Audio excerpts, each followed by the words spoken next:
the Redskins needed to add a starting caliber safety. They signed maybe the best young safety on the free agent market in Landon Collins. The Redskins needed to add a veteran quarterback. They traded for Case Keenum, 2 years removed from an NFC Championship game appearance. Collins looks like a home run signing for Washington. The Skins had to add a safety and did so without burying their salary cap for 2019. The contract has outs after 2 and 3 years as well, and Collins has shown he can be an elite player. His All-Pro 2016 season, at just 22 years old, is proof. The trade for Keenum is a double, but the tag at second was pretty close. He's not a great quarterback, but he's a capable starter.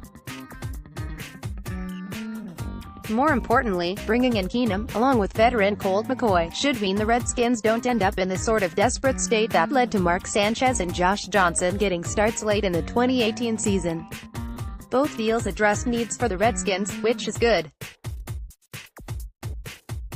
The bad news is plenty of needs still exist. The Redskins lost outside linebacker Preston Smith and wide receiver Jamison Crowder in free agency, and both players started for the last few seasons in D.C. Replacing them won't come cheap, but they have to be replaced. There's some thought third-year pro Ryan Anderson is poised for a breakout season. Asked about expectations for Anderson, VP of Player Personnel Doug Williams said, "That's up to Ryan." A few years ago, a similarly strong but unproven third-year pass rusher had a breakout season in Washington. His name was Trent Murphy, and after 6 combined sacks in 2014 and 2015, he popped for 9 sacks in 2016. Anderson has just 2 sacks through 2 seasons, but with Smith gone, this would be a great time for the former Alabama star to break out. The 2019 NFL Draft also has a lot of edge rushing potential, both in the first round and in the later rounds. Expect the Redskins to add at least 1 outside linebacker in the draft, maybe more, and that could be as early as the 15th pick. Receiver might be different. The Redskins likely need help in free agency and the draft. Beyond Crowder, Washington also lost Maurice Harris, who signed a deal with the New England Patriots. Michael Floyd seems unlikely to be back either. Josh Doctson, Paul Richardson, Trey Quinn, J.U. Chesson and Cam Sims are the only returning wideouts that played in 2019, and frankly, that group is underwhelming. Asked if the Redskins needed to address receiver now, Gruden replied with his usual humor, "Maybe." The coach continued, "We'll have to wait and see who's out there and go from there. We like to add 1 more here, but there's a lot of good receivers in the draft." During the NFL Scouting Combine last month, Gruden and Williams talked about the need for a big receiver being added to the group. Sources have told NBC Sports Washington that the team will also consider trades leading up to the draft as a means to add a wideout. No matter what happens, Washington needs to bring in more pass catchers. The team could use both an experienced veteran and a dynamic rookie. Gruden was telling the truth about the pass-catching group in this year's draft. There are many intriguing options brimming with potential. Potential isn't enough for the Washington receiving group in 2019. They also need performance. Left guard remains a big need, but less so than edge rusher and receiver. Expect the Redskins to address all 3 in some capacity, and quite possibly, in that order. With Golden Tate signed by the Giants, there isn't much in the way of name recognition among the remaining WR free agents. Edge rusher is different, with guys like Justin Houston available, but the price tag for sack guys is inherently larger than catch guys. The second wave of free agency offers opportunity for teams to find value. But the rules of life hold just as true in football. More often than not, you get what you pay for. More Redskins news. The Redskins agreed to a new contract with veteran cornerback Dominic Rodgers-Cromartie on Friday. An 11-year pro that played parts of last season with the Raiders, Rodgers-Cromartie signed a 1-year contract with the Redskins after a free agent visit in the morning. Terms were not immediately disclosed, but expect the deal to be team-friendly with gameplay incentives. A first-round draft pick in 2008, Rodgers has played for 5 NFL teams in his career. From 2014 to 2017, DRC played with the Giants and teamed up with Landon Collins.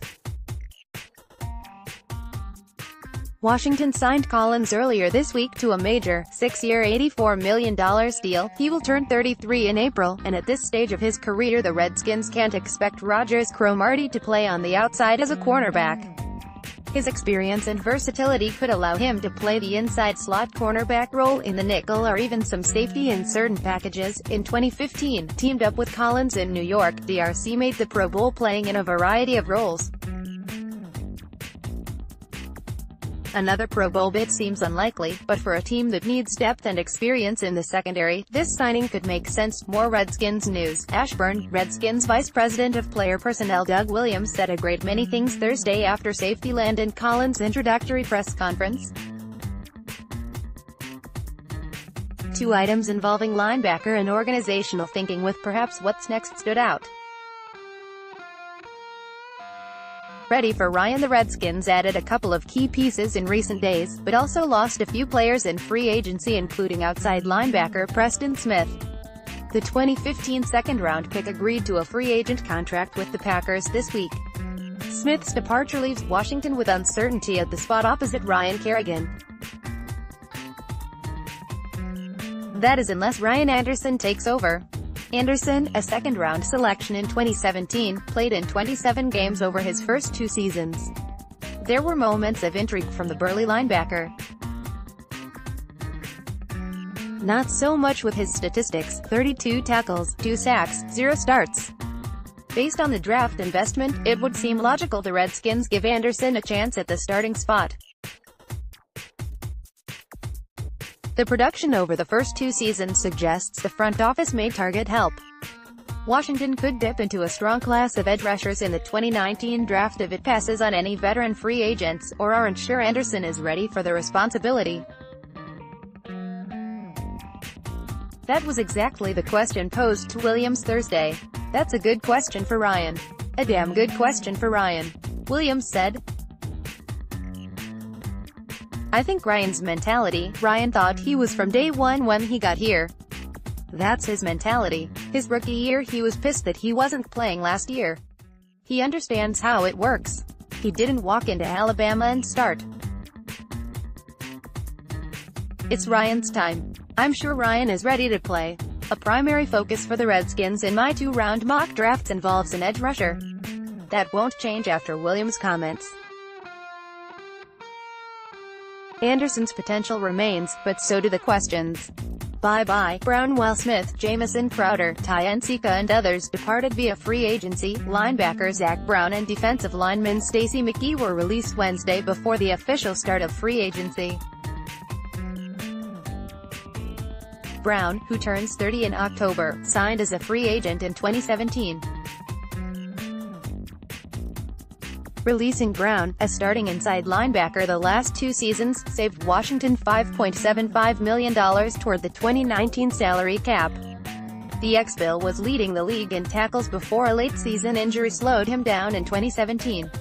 Washington resigned Brown to a 3-year free agent contract last March. He dealt with an oblique injury much of last season. McKee, who signed a 5-year, $25 million contract in 2017, missed a chunk of 2018 with an abdominal injury. He was also buried on the depth chart behind Jonathan Allen, Darren Payne, Matt Ioannidis and Tim Settle. His release saved another $4.675 million. On the surface, the justification for both moves seems obvious. The Redskins rank 22nd in available salary cap space, $16.7 million, even after the recent activity, according to the website Over the Cap, with several roster holes remaining. Williams pushed back on such finances, first thinking, "That was not a salary cap move. That was a business decision, a team decision," Williams stated. He continued, "You got to look at this from our team, and if you notice, players got cut all over the league yesterday. Number 1, you give a guy a chance this early to catch on somewhere else. Because no.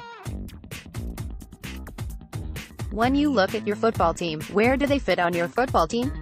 Do they fit your football team? You can't just carry a guy just because he was on your team. Somewhere along the line, you've got to make some tough choices. Let's discuss that decision with Brown." Williams spoke truth when he said this wasn't a salary cap decision.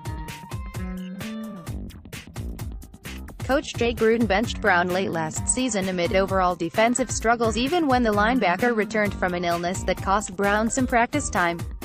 "You see the writing on the wall," Brown said at the time.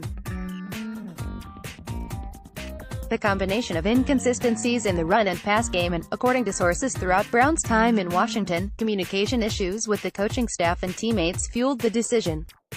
Claiming Reuben Foster off waivers in December provided a potential replacement option.